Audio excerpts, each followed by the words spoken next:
I had no idea people hated Benson Boone. Our For You page must be vastly different. I had no idea until I saw him literally address the hate when he was like, hey, I know you guys don't like me. And I'm like, what are you talking about? Why is this little mustached boy in bell bottoms being bullied? The flare in his jeans are crazy. But then I heard myself say that out loud, this little mustached boy in bell bottoms, and then it all started to come together.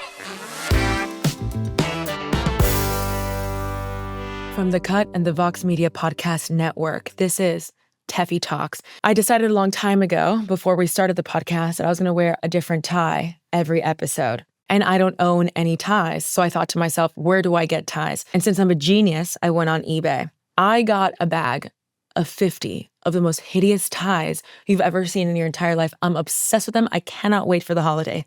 They are concerning to the eye, and I am so looking forward. If I seem on edge, I want to let you know that I am in a furious bidding war.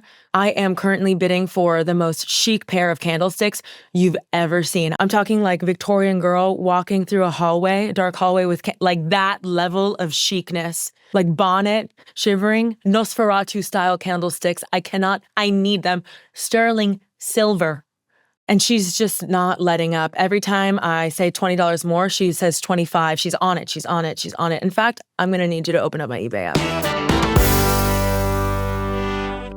Support for the show comes from Dove. Most of us have tried a lot of different deodorants in our lives. Finding the perfect aluminum-free deodorant that actually works can feel impossible. Enter Dove Aluminum Free. It's free of aluminum, parabens, and baking soda. Gentle to skin, and it'll keep you smelling fresh for 72 hours. So finally, the search is over. An aluminum-free deodorant that won't let you down. Find your one true Dove. Choose Dove aluminum-free deodorant for 72-hour freshness and odor protection. Buy online at dove.com or at a retailer near you. Here at Tefi Talks, we like to talk about showbiz. Yes, even though I'm at someone else's place of business at the front desk, there is a saying in Hollywood, there's no business like business that isn't mine. Labor Day weekend has come and gone, and Summer is clocking out. She has submitted her timesheet and slammed her laptop shut, like I do every day at 4:45 p.m. I just feel like everybody on TikTok was manifesting Summer leaving so soon. It feels like it was a blink. There's a video that starts with, I love Summer, but I have an itch, and it's somebody in a Halloween costume. Society, the collective, have manifested Summer to be shorter than usual. I will never forgive you. We only get 12 Saturdays of warmth and sunshine, and the rest is frigid. And I love you, my girls, but I don't know how you could do this to me. So come Halloween, I better see you put your whole Halloweenussy into your costumes. I don't want to see Dorothy. I don't want to see a bumblebee. I don't want to see little clowns. I need to see sci-fi makeup for what you've done to me. But before summer goes, we have to do what every boss loves to do. Fire me. No, just kidding. A quarterly performance review. A progress report, if you will. This week, instead of doing a news roundup, we are evaluating the cultural phenomena that has defined the summer of 2025. The first to take a seat in the conference room, get cozy, from the late-stage capitalism marketing department, Labubus. Labubus, great work. You terrify me. You know when you're falling asleep at night and your eyes wander to the chair in your room in the corner that collects laundry and it starts to take human form? Can you imagine if a Labubu was on there? That is terrifying. That is so scary. If I saw Labubu catching the moonlight shadow, I would start praying like the grandma in Twister before she explodes. Ugh, sad scene. And I would start screaming, Hail Mary, full of grace, the Lord is with thee. Blessed art thou, etc., etc., etc., etc. Back to Labubulilinis. This little demon rabbit is being sold from $20 to $10,000, and it probably costs no more than 50 cents to make. Savvy? Yes. Sinister? Absolutely. A harmless surprise to unwrap during dark times? Also something I can get behind. Sorry, I was just thinking about Beanie Babies. There's a Beanie Baby collecting poop right now at a junkyard. A millennial's Labubu. In summary, Labubus, Labubulina, Labubulettes. You do not get a raise or a title change. You do not need any more clout or any more money, but we are happy to have you on the team. Please don't watch me sleep. Next up, from the ethics department, Pope Leo, come in, take a seat. Come in. Yes, yeah. What a great outfit. Pope Leo, we don't talk religion in the workplace, you know this. But what I will say is, when White Smoke left the Sistine Chapel this summer, and a Chicago native, go Biz, with a sweet face walked out, I knew that we were not going to get any better than that. No. Unless it was Stanley Tucci, of course. And for your viewing pleasure, here is a picture of a young Stanley Tucci. And if you're listening from home, let me just say this. Shoulders. I will say, though, he's a young Italian man with one cheating scandal under his belt, and he's married to Emily Blunt's sister. I would give anything to be invited to that dinner party. Also, I would love to see him and Elliot Stabler kiss. Who said that? Why would you say that? That's so gross. Ugh, don't objectify them. It'd be cute. From my mouth to God's ears, me talking about the Pope, from my mouth to God's ears, Pope Leo, you're perfect. No notes. No raise. Next up is an HR-mediated intervention. Ethel, Cain, and Lana Del Rey. Come on in, girl. Sit down.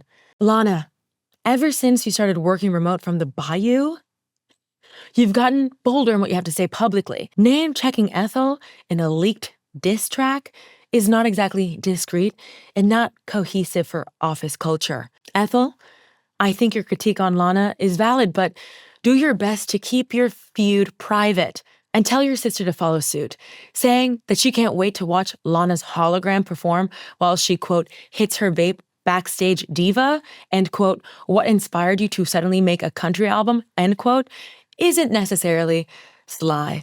You two are officially on a performance improvement plan, effective immediately. No hug with your eyes. Now, from the Department of Perspective and Gratitude, Jet2 holidays step right up. Nothing beats a Jet2 holiday. Oh, so good to see you, Jet2 holiday. You were a new hire. We took a risk, and we were brilliant for it. You're incredible. You have made every disastrous Tefi family vacation look like an all-expenses paid trip to the Maldives. And just last week, my best friend called it Maldives in public. Yes. One might be in a Quality Inn in Toledo, Ohio, where Halle Berry's from. I love you, Halle Berry. And Katie Holmes.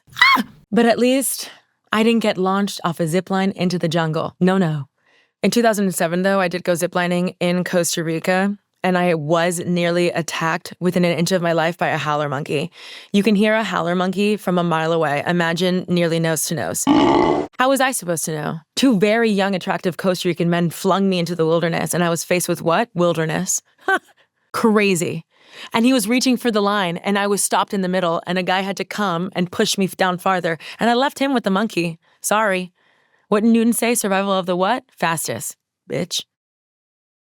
But anyway, Jet2 holiday, you took me on a trip mentally.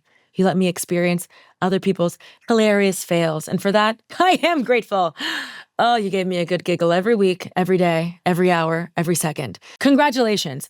I haven't given someone a promotion like this since America's Home Videos, but I did get sick of seeing fathers get hit in the balls. It's just too much. That had to affect the birth rate in this country. And the last quarterly review, Zoe Kravitz, with your fine ass. Step right into the conference room, please, slowly. First off, congratulations. You've just been promoted from VP of Chic Affairs to Chief It Girl. This has been an absolutely heroic quarter for you, starting with a cameo in the season finale of Emmy-nominated show The Studio. God, I love The Studio. Moving on to a fling with Noah Centineo. Noah Centineo. No. Who knows how to say his name? Not me. Maybe one day. And goals are important in the workplace. What you don't measure, you cannot improve. In June, you had everyone talking about a pair of flip-flops that you wore, and they were literally just black flip-flops. That's power. These are the headlines. Zoe Kravitz summer issue breaks a cardinal New Yorker rule. Oh, toes out in the summer, and you're still chic, and you didn't contract any flesh-eating bacteria. Go you. You've been touched by an angel girl. Next headline. Zoe Kravitz, effortlessly cool outfit included the divisive sandals, having a major comeback. Again, black flip-flops. There's a dad somewhere in Miami barbecuing, not knowing he is right on trend. We found a $45 lookalike for Zoe Kravitz's cool girl flip-flops. Again, black flip-flops. Who knew that there's a mother in Miami somewhere flinging a it girl sandal at their child from across the room? And then came July, where the Austin Butler dating rumors started, until You and Harry Styles, you go, bitch. You go. Can I call you bitch? I mean it endearingly in a Miami way. You go, girl. That is not a couple. That is a concept. Congratulations on the summer you've had, genuinely. I'm inspired. And remaining inspired in a corporate world is hard to do. Speaking of summer, after the break, let's dive into what feels like a distant memory on the heels of her engagement news. That is Taylor Swift and Tom Hiddleston's summer of 2016. Tom, your last name feels made up, but I respect it. Support for the show comes from Dove. We're all looking for those peak-defining experiences. The moment when you're out dancing and your favorite song comes on. The sunset stroll through an unfamiliar city with no destination in mind. Or the afternoon coffee date that turns into a whole weekend, you naughty girl. Your deodorant should be worthy of all the amazing adventures you take it on. And now it is with Dove aluminum-free deodorant with scents like coconut and pink jasmine and cucumber and green tea. Dove aluminum-free deodorant offers long-lasting freshness with 72-hour odor protection. It glides on smooth and clear, and it's free of aluminum, baking soda, parabens, so you can give your underarms the same level of care you give the rest of your body. Dove aluminum-free deodorant lets you be the most confident version of you, so that when your next peak experience comes along, you're ready to dive in. The search is over. An aluminum-free deodorant that won't let you down. Find your one true Dove. Choose Dove, aluminum-free deodorant for 72-hour freshness and odor protection. Buy online at dove.com or at a retailer near you. Taylor Swift and Tom Hiddleston were a pillar of the summer of 2016. They were kissing on seaside rocks that looked frankly uncomfortable and made out on the top of the Roman Colosseum. If there was a lens nearby, they were seen smooching. So let's rewind. It is May 2016 and Taylor Swift is the co-chair of the Met Gala. She attends without her boyfriend at the time, Calvin Harris. Yes, DJ Calvin Harris.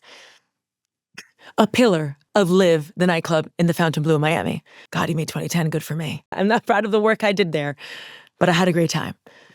Calvin Harris is in the hospital following a car accident. Don't worry, he makes a full recovery.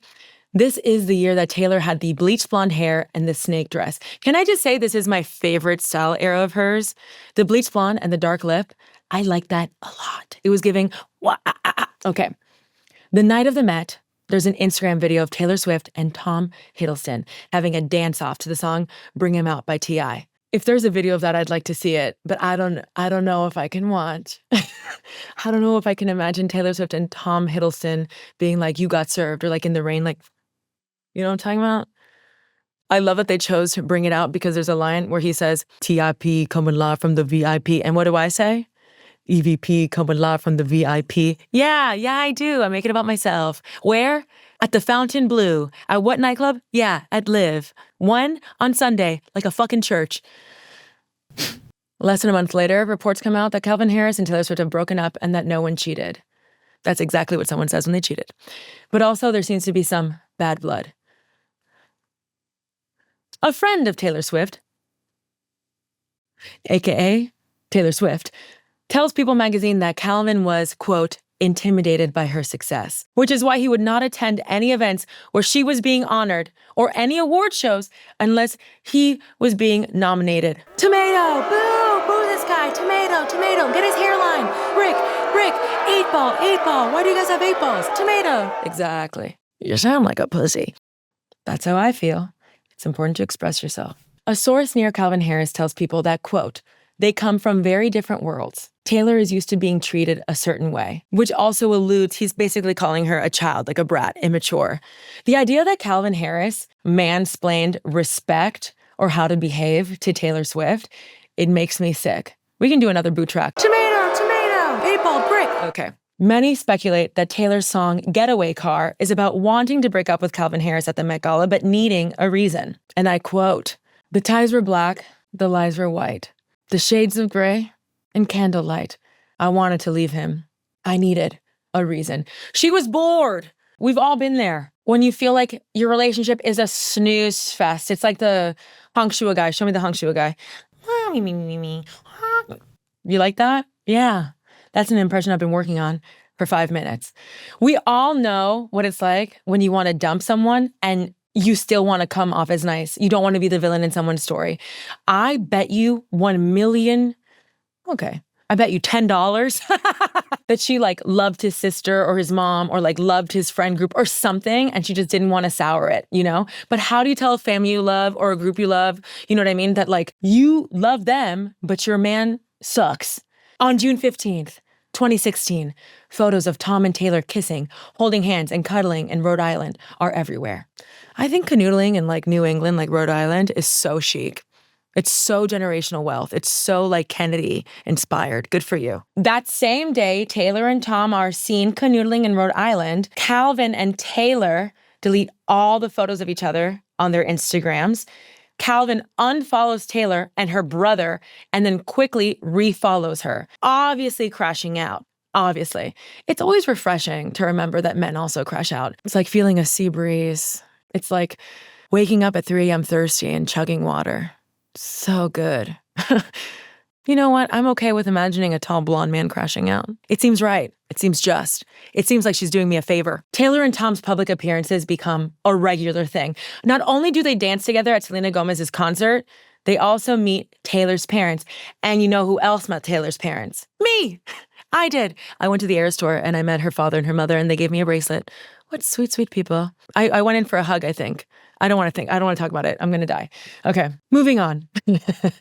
4 days later, they fly to England and are photographed arm in arm with Tom's mom, along with 5 bodyguards. You know Taylor just like kills it with moms. I can tell. As an expert +1 at a wedding, I know she's also got that in her pocket. Calvin apparently thought this was, quote unquote, fucking laughable because Taylor never met his parents. Allegedly, Calvin wanted her to meet them, but she told him they were just too far away. Is your ex terrible, or did she just not like you and she was 25? You know what I mean? Were they like an avoidant narcissist, or did they not like you and they were 25 years old and a pop star?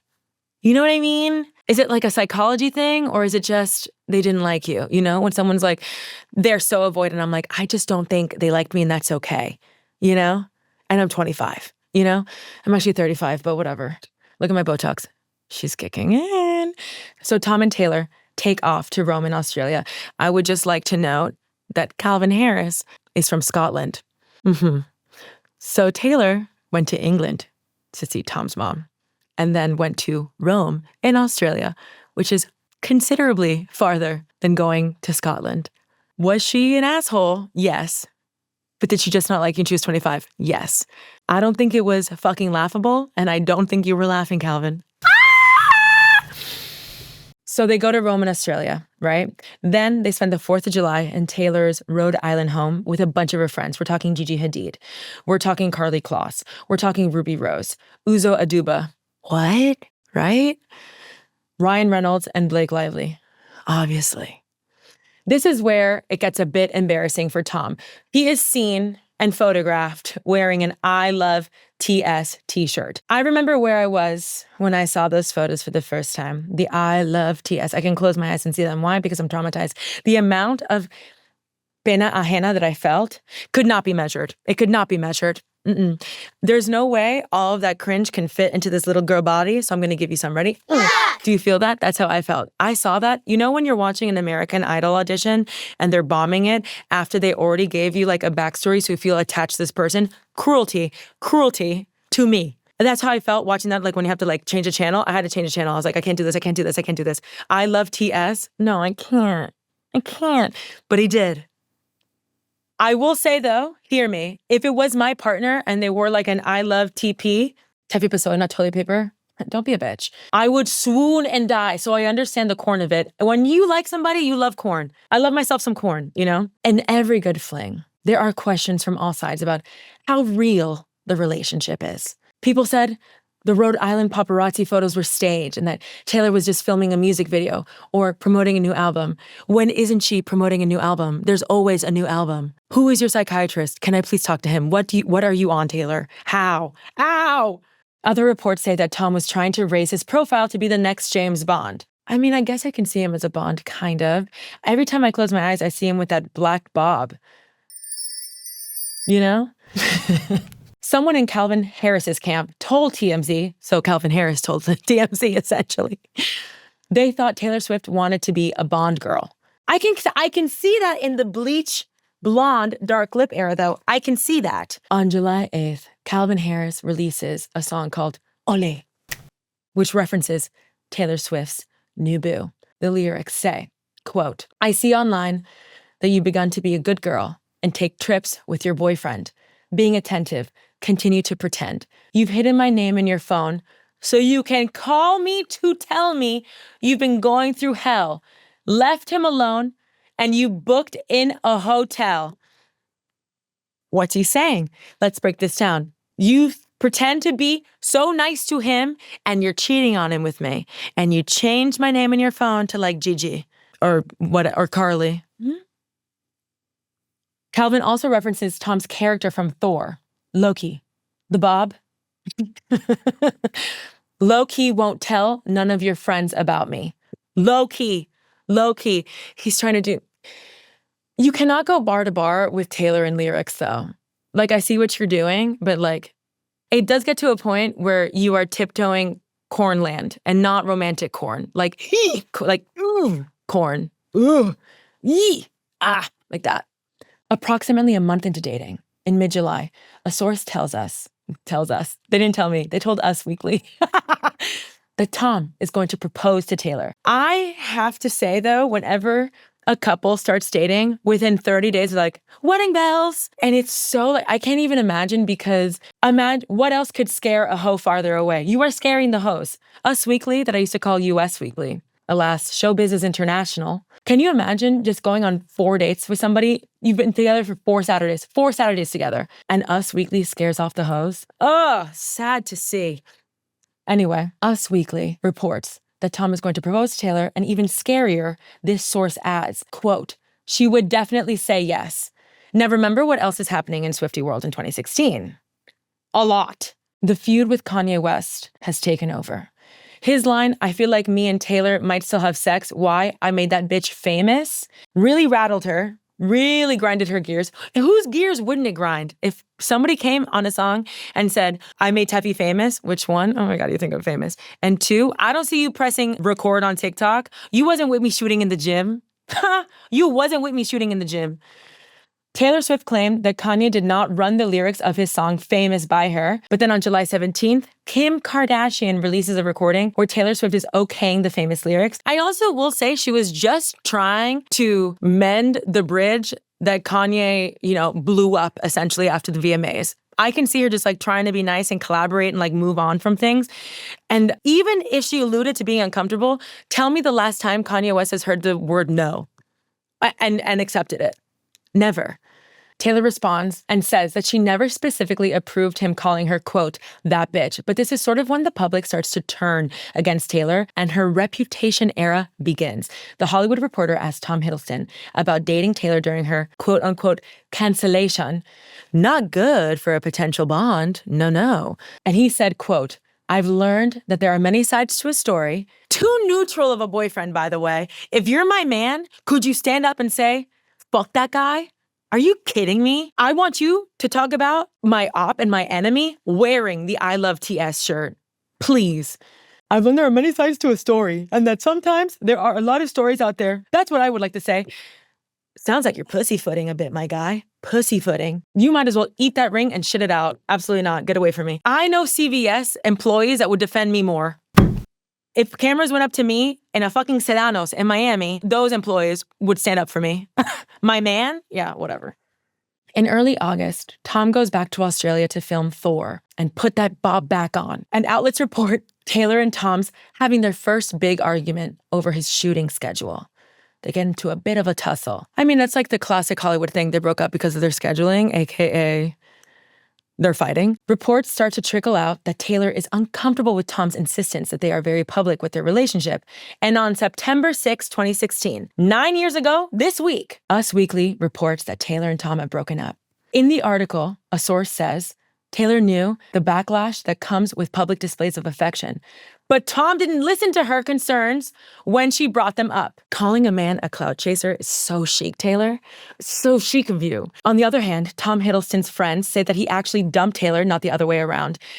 Really? Really? Tom's friend said that?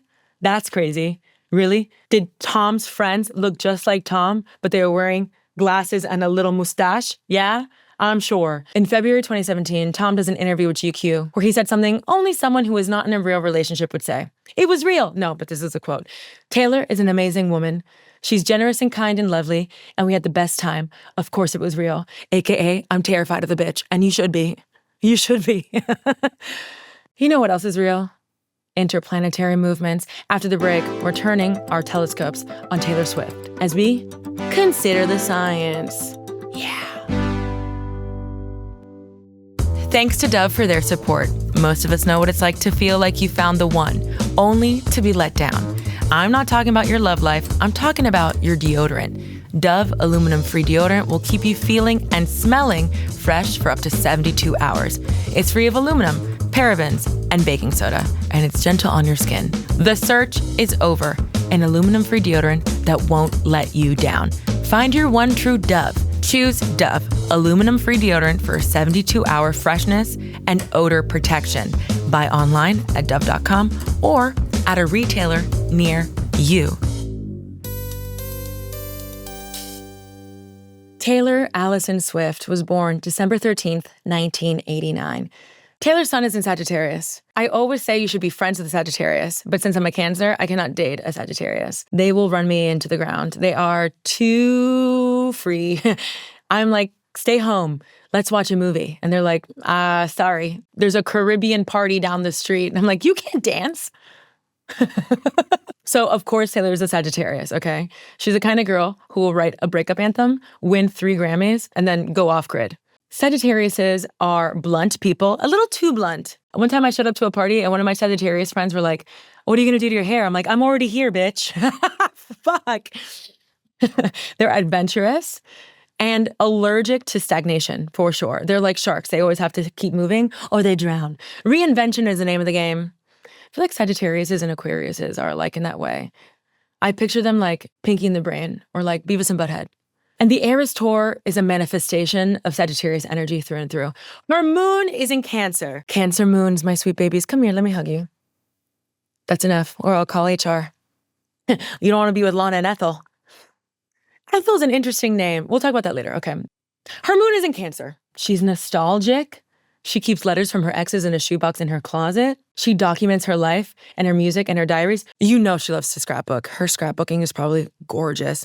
And you know she loves like doily patterns. She loves a collar on a dress, you know? Taylor's Venus is in Aquarius. This is interesting. An air sign Venus is interesting to me and scary to me. Why? I love commitment. If you could put commitment into a pipe, I'd smoke it. In the context of Taylor and Tom, this completely checks out. She's looking for an all-consuming love. Aquarius Venuses are looking for someone that shifts their perspective on humanity and the world. All-consuming. But then when they realize it's not what they wanted or it's a farce or a fallacy, she taps out. And when an Aquarius Venus taps out, she taps out. Mars in Scorpio explains how Taylor did the Eras Tour, simultaneously met her now fiance, bought back her master's all in 1 year. She's not intimidated by the amount of time and effort it will take to get what she wants, like a shark. And you know what? Your weakness is blood in the water. And she puts that blood in her pen, bitch. Finally, Taylor's Mercury is in Capricorn. She is direct. Mercury is how you communicate. Of course, like I've said a million times before, I appreciate the lyricism. How can I not? I struggle with an Instagram caption. I could not do 13 albums. Please. Please. I do one karaoke song. My hands are on my knees. A 3-hour tour and Louboutins. No, no, no, no, no. But her Easter eggs are thorough and intentional. And there are millions of them. And I don't have the energy. I'm sorry. But I'm so scared of the Swifties. I'm like, but I see the genius. Well, that was good to say out loud. I love talking about science and the planets. I love being in the lab with you. But I've got a question. Can I be a bitch for a second? La da da dee da da. The airlines are making using your points difficult on purpose. I feel like I have discovered gambling by using my points, but I should not have the same level of difficulty booking a flight with my Amex points, American Express. Oh, I love you, baby. I love you so much. As like calling my health insurance, trying to get something covered. It should not be the same level of difficulty. It is insane. It really feels like I'm supposed to be playing Tetris, but the blocks are falling on me and I have to figure out where I should move to put the block down. It is insane. There's no way that I should have to join Aeroplan Canada to get a Swiss Air flight. And then when I get that flight with my points that I earned, then I can't use my return flight because it's United. It's actually insane. And they're changing constantly. And then I have to call Switzerland to ensure that that flight is real because it might not be true on the website. Because you want me to spend my money. And guess what? I did buy the regular flight and I spent all that money and I have so many points and I don't know how to use them. If you're somebody at American Express, can you please just call me and tell me? Me and my assistant can't do this anymore. There's no, and someone I know told me that there's a 9-month course. There's no way. I have to incubate learning how to use my points and then birth it? No! Thanks for hearing me out. That feels a lot better. So what have we learned today? Labubus scare me. Zoe Kravitz is exceptionally fine. Taylor never met Calvin's mom, and Tom wanted to be James Bond. Summer is nearly over because of collective manifestation, and it upsets me. I need more credit card points or how to use them, and you should call a man a clout chaser today. If you're not already following the show, find us everywhere at Tefi Talks. We're on YouTube and all the podcast platforms and Instagram and TikTok so you can share with your other bestie. Ew. Tefi Talks is produced by the Vox Media Podcast Network and The Cut.